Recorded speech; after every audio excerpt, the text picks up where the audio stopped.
Aujourd'hui, un des gros soucis qu'ont nos sociétés, c'est l'accès aux soins.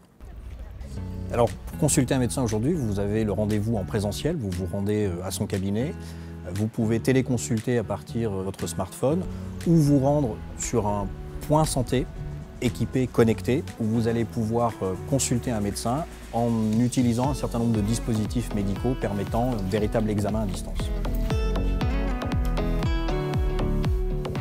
Ce module de santé connecté, c'est un espace qui est à la fois compact mais spacieux, il fait à peu près 7 mètres carrés dans la version qu'on présente ici, et qui permet d'accueillir un personnel infirmier et un patient sans rendez-vous, et d'offrir une gamme assez large de services de soins, soins infirmiers et télémédecine.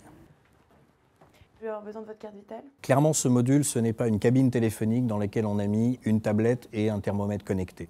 C'est un espace qui se veut adaptable et évolutif.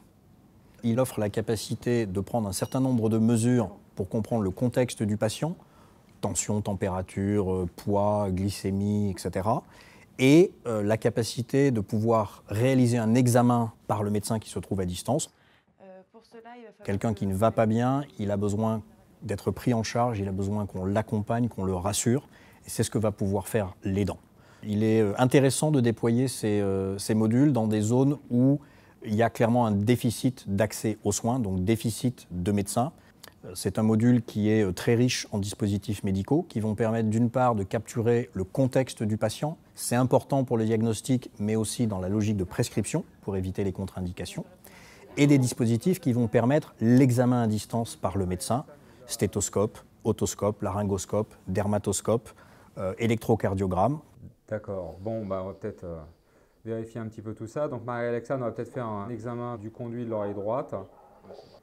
Je vais bouger un petit peu plus vers la droite. Voilà. Bon, c'est bon, merci. Bon, il y a une bonne petite inflammation. Hein.